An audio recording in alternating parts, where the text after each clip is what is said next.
Hi అండి. మీకు ఈ వీడియో నచ్చినట్లయితే వీడియోని లైక్ చేసి ఛానల్ని సబ్స్క్రైబ్ చేయండి. శ్యామల, నేను చచ్చిపోతానే, చామంతి ప్రాణాలతో నిండు నూరేళ్ళు సుఖంగా ఉండాలంటే నేను చచ్చిపోవాలి అని పురుగుల మందుని అన్నంలో కలిపి ఆయన తినబోతూ ఉంటే, మీకంటే ముందుగా నేను చచ్చిపోతాను, మీతో పాటే నా జీవితం కూడా అని శ్యామల మొండికేస్తుంది. నా చేయి పట్టుకుని 7 అడుగులు నడిచావు, నేను లేకపోతే నువ్వు ఉండలేనని చెప్తున్నావా? సరే, ఇద్దరం చచ్చిపోదాము, మన కూతురు చామంతి సుఖంగా ఉండటమే మనకు కావాలి అని ఇద్దరు విషమన్నం తింటూ ఉంటారు. అలా పురుగుల మందు కలిసిన అన్నం ముందుగా రామచంద్రయ్య తిని తర్వాత ఒకరికి ఒకరు తినిపించుకుంటూ ఉంటారు. వాటర్ కోసం వెళ్ళిన చామంతి కుండ పట్టుకుంటుంది. అయితే పొరపాటున అది జారిపోయి కింద పడిపోతుంది. అయ్యో ఏంటి నాన్న కుండలో నీళ్ళు అడిగితే ఇలా జరిగిపోయిందే అని టెన్షన్ పడుతూ ఉంటుంది. ఈ లోపల వీళ్ళు పూర్తిగా స్పృహ కోల్పోయి నురగలు కక్కుతూ పడిపోయి ఉంటారు. అప్పుడే రామచంద్రయ్య అతని భార్య ఇద్దరు పురుగుల మందు తాగేశారు అని కేకలు పెడుతూ చెప్పటంతో చామంతి పరిగెత్తుకుంటూ, అమ్మా నాన్న ఏంటి ఇలా పురుగుల మందు తాగేశారా? నన్ను వదిలేసి వెళ్ళిపోయారా? నాకున్నది మీరిద్దరే, నన్ను వదిలి ఎలా వెళ్ళిపోదాం అనుకున్నారు? అయ్యో దేవుడా, ఎందుకు ఇలా చేశావు? అమ్మా నాన్న ఎందుకు ఇలా చేశారు అని చామంతి గుండెలు పగిలేలా ఏడుస్తూ ఉంటుంది. అప్పుడే ఇన్స్పెక్టర్ అక్కడికి వచ్చి అంబులెన్స్కి కాల్ చేయండి అయ్యా అని వాళ్ళని హాస్పిటల్కి తీసుకువెళ్తారు. ఇక హాస్పిటల్లో చేర్పించిన తర్వాత వాళ్ళకి ట్రీట్మెంట్ చేస్తూ ఉంటే నర్సు బయటికి వస్తుంది. సిస్టర్ మా నాన్నకి అమ్మకి ఎలా ఉంది అని చామంతి అడుగుతూ ఉంటే, ఇప్పుడే కదా ట్రీట్మెంట్ మొదలు పెట్టాము, ఇంకా ఏమైంది తెలీదు అని మా డాక్టర్ గారు ట్రీట్మెంట్ చేస్తున్నారు అని నర్సు చెప్తుంది. ఇక చామంతి దేవుడి దగ్గరికి వెళ్ళి వాళ్ళకి ఏమీ కాకుండా చూడు, బ్రతికించు దేవుడా అని వేడుకుంటూ ఉంటుంది. చంద్రిక హర్ష దగ్గరికి వచ్చి, ఏమండి ఇదిగోండి కాఫీ తీసుకోండి అని ఇస్తూ ఉంటే అప్పుడే టీవీలో బ్రేకింగ్ న్యూస్ వస్తూ ఉంటుంది. రామచంద్రయ్య అతని భార్య శ్యామల ములాఖత్ సమయంలో ఇద్దరు పురుగుల మందు తాగి ఆత్మహత్య యత్నానికి పాల్పడ్డారు. అతని కూతురు చామంతి చాలా గుండెలు పగిలేలా ఏడుస్తోంది. ఈ మధ్యనే రామచంద్రయ్యపై జైల్లో ప్రాణాలు తీయటానికి కొంతమంది వ్యక్తులు కూడా ప్రయత్నించారు అని న్యూస్ చెప్తూ ఉంటే, ఏంటి చామంతి రామచంద్రయ్య కూతురా? అలాంటి చామంతిని వదిలేసి రామచంద్రయ్య అతని భార్య ఇద్దరు ఎందుకు ప్రాణాలు తీసుకోవాలనుకున్నారు?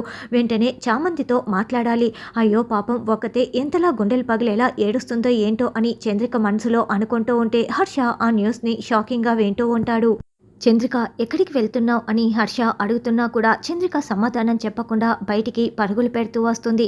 సరిగ్గా అప్పుడే ప్రేమ్ ఎదురు వస్తాడు. ఏంటి చందు, ఏమైంది, ఎక్కడికి వెళ్తున్నావు అని అడగటంతో, బాబు చామంతి వల్ల అమ్మ నాన్న ఆత్మహత్య యత్నం చేశారంట, పురుగుల మందు తాగేశారు, టీవీలో న్యూస్ వస్తోంది అని చంద్రిక చెప్పటంతో, అవునా, ఉండు నేను వెళ్ళి న్యూస్ చూసి వస్తాను అని ప్రేమ్ పరిగెత్తుకుంటూ లోపలికి వచ్చి ఆ న్యూస్ని చూస్తారు. చామంతి ఇంకా షాక్లోనే ఉంది, ఇంకా తేరుకోలేక ఉంది, గుండెలు పగిలేలా ఏడుస్తోంది అని ఇంకా న్యూస్ చెప్తూ ఉంటారు. అది చూసిన ప్రేమ్ పరిగెత్తుకుంటూ చందు దగ్గరికి వచ్చి, ఇంతలోనే ఇలా జరుగుతుందని అనుకోలేదు చందు, పద నేను కూడా వస్తాను అని ప్రేమ్ అంటాడు. అవును, ఈ సమయంలో ఎవరో ఒకరు తోడుగా ఉండాలి బాబు అని చంద్రిక ప్రేమ్ ఇద్దరు చామంతి దగ్గరికి పరుగులు పెడుతూ వస్తారు. డాక్టర్ గారు, మా అమ్మ నాన్న ప్రాణాలకి ప్రమాదం లేదు కదా అని బయటికి వచ్చిన డాక్టర్ని చామంతి అడుగుతూ ఉంటుంది. చూడండమ్మా, వాళ్ళు చాలా ప్రమాదకరమైన పురుగుల మందు తీసుకున్నారు, ఇంకా ఏమీ చెప్పలేము, మేము ట్రీట్మెంట్ చేస్తున్నాము అని డాక్టర్ కూడా చెప్తాడు. ఏదేమైనా వాళ్ళు చాలా క్రిటికల్ కండిషన్లోనే ఉన్నారు అని డాక్టర్ చెప్పడంతో చామంతి కుప్పకూలిపోయి ఏడుస్తూ ఉంటుంది. రమాదేవి ఆలోచిస్తూ ఉంటే అప్పుడే జగదీష్ రమాదేవి దగ్గరికి వెళ్ళి, రమాదేవి ఈ విషయం తెలుసా? ఆ రామచంద్రయ్య అతని భార్య ఇద్దరూ కూడా సూసైడ్ చేసుకున్నారంట, పురుగుల మందు తాగేశారంట, హాస్పిటల్లో కొన ఊపిరితో ఉన్నారంట అని చెప్పటంతో, అదేంటి మన చేతుల్లో ప్రాణాలు కోల్పోకుండా వాడి పాటికి వాడే చావటం ఏంటి? అసలు దీని వెనుక ఏదో బలమైన కారణమే ఉండి ఉంటుంది. జైలు శిక్ష వేయకుండా మన చేతుల్లో చావకుండా వాడు ఇంత తేలిగ్గా చచ్చిపోతే ఎలా? దీని వెనుక ఏంటి ఆ బలమైన కారణం అని రమాదేవి ఆలోచిస్తూ జగదీష్ని అడుగుతూ ఉంటుంది. అప్పుడే రోజా ఇదంతా చాటుగా వింటూ ఉంటుంది. బలమైన కారణం ఏముంటుంది రమాదేవి, అంతకంటే ఏమీ ఉండదే అని జగదీష్ చెప్తూ ఉంటే, లేదు, బలమైన కారణమే ఉండి ఉంటుంది, అది బాధతో కూడిన కారణం అయి ఉంటుంది, అందుకే వాడు అలా ఆత్మహత్య చేసుకున్నాడు, తన భార్యను కూడా తనతో పాటే తీసుకువెళ్ళాలనుకున్నాడు అని. ఆ బలమైన కారణం ఏంటి, ఆ బాధ కారణం ఏంటి అని రమాదేవి ఆలోచిస్తూ ఉంటే, ఇతనికి నా వల్ల ప్రాణహాని ఉంది అని రోజా కోర్టులో చెప్పిన సాక్ష్యాన్ని తనకు తానే గుర్తు చేసుకుంటూ ఉంటుంది.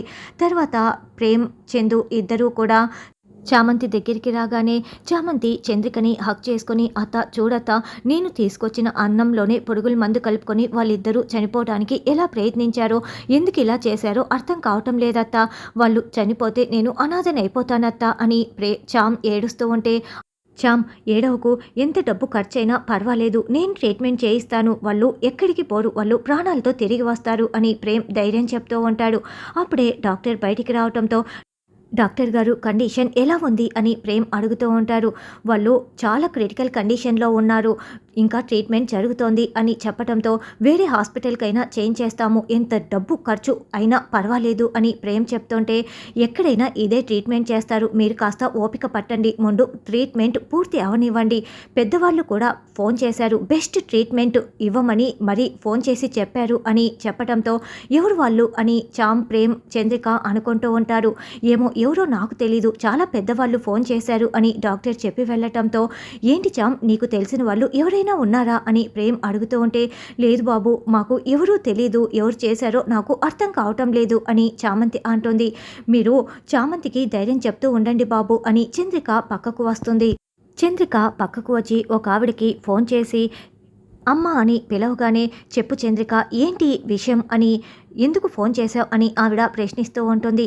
మీరు వచ్చే సమయం దగ్గరికి వచ్చేసిందమ్మా, మీరు తప్పక రావాల్సి ఉంది అని చంద్రిక చెప్పడంతో, అవునా, సరే ఇప్పుడే బయలుదేరి వస్తున్నాను అని ఆవిడ ఫోన్ పెట్టేస్తుంది. ఇక ఆవిడ హాస్పిటల్ బయట కారు దిగుతూ ఉండటంతో చంద్రిక చామ్ని ప్రేమ్ని ఆవిడ దగ్గరికి తీసుకువస్తుంది. ఆవిడ చంద్రిక తల నిమురుతూ చాలా ప్రేమగా చంద్రిక వైపు చూస్తూ ఉంటే, అమ్మ, చామంతమ్మ అని చంద్రిక చామంతిని చూపిస్తుంది. ఇక చామంతి దండం పెడుతూ ఉంటే ఆవిడ చామంతి చేతుల్ని పట్టుకొని, నువ్వేమీ కంగారు పడకు, భయపడకు, మీ అమ్మ నాన్నకి ఏమీ కాదు అని ధైర్యం చెప్తూ ఉంటే, చామంతి ఇక ఆవిడ్ని హక్ చేసుకొని ఏడుస్తూ ఉంటుంది. మీ నాన్న నాకు చాలా బాగా కావలసినవాడు, మీ నాన్నకి అమ్మకి ఏమీ కాకుండా నేను చూసుకుంటాను, ధైర్యంగా ఉండు అని ఆవిడ ధైర్యం చెప్తూ ఉంటే, అప్పుడే నమస్కారం మేడం అంటూ డాక్టర్ అక్కడికి వస్తాడు. ఎలా ఉంది అని ఆవిడ అడగటంతో, ఇంకాసేపట్లో స్పృహలోకి వస్తారు మేడం, మీరు వెళ్ళి చూడొచ్చు అని డాక్టర్ చెప్తాడు. దాంతో చామంతి వాళ్ళందరూ లోపలికి వస్తూ ఉంటారు. ఇక చామంతి రామచంద్రయ్య స్పృహలోకి రాగానే, నాన్న ఏంటి నాన్న, నన్ను అన్యాయం చేసి వెళ్ళిపోదాం అనుకున్నావా, అనాథం చేసి వెళ్ళిపోదాం అనుకున్నావా, ఏంటి నాన్న ఎలా చేశావు, నిన్ను కాపాడుకోవటం కోసం, బయటికి రప్పించటం కోసం నేను ప్రయత్నిస్తుంటే అని గుండెలు పగిలేలా ఏడుస్తూ ఉంటే, ఏంటి నేను హాస్పిటల్లో ఉన్నానా అంటే చావు నన్ను తీసుకువెళ్ళలేదా, మీ అమ్మ ఎలా ఉంది చామంతి అని రామచంద్రయ్య కంగారు పడుతూ ఉంటాడు. నీ భవిష్యత్తు కోసమే మేము చచ్చిపోదాం అనుకున్నామమ్మా అని రామచంద్రయ్య అంటే, మీరు ప్రాణాలతో ఉంటేనే మాకు మంచి భవిష్యత్తు ఉంటుంది నాన్న, ఏంటి నాన్న అని చామంతి అంటూ ఉంటే, అప్పుడే ఆవిడ అక్కడికి వస్తుంది. ఇక ఆవిడ్ని చూసిన రామచంద్రయ్య అమ్మ అంటూ దండం పెడుతూ ఉంటాడు.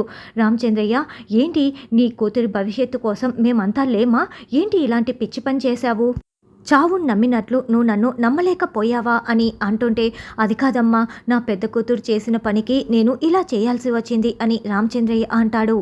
నీ కూతురికి నేను అండగా ఉన్నాను రామచంద్రయ్య అని ఆవిడ చెప్తూ ఉంటే, అమ్మ మీరు వచ్చారు కదా, మిమ్మల్ని చూశాను కదా, నాకు కొండంత ధైర్యం వచ్చింది, నేనే పిచ్చి పని చేశానమ్మా, పిచ్చి పని చేశాను అని రామచంద్రయ్య అంటే, నీ కూతురు కోసం నువ్వు ప్రాణాలు కోల్పోవాల్సిన అవసరం లేదు రామచంద్రయ్య, నీ కూతురు ఎక్కడ ఉంటే క్షేమంగా ఉంటుందో నేను చూసుకుంటాను కదా, చూడమ్మా ఇక నువ్వు ఆ కేసు సంగతి కూడా మర్చిపో, నువ్వు నాతో పాటి రా, నీ భవిష్యత్తు ఎలా ఉండాలో నేను చెప్తాను అని ఆవిడ చెప్తూ ఉంటే చామంతికి ఏమీ అర్థం కాక మౌనంగా వింటూ ఉంటుంది.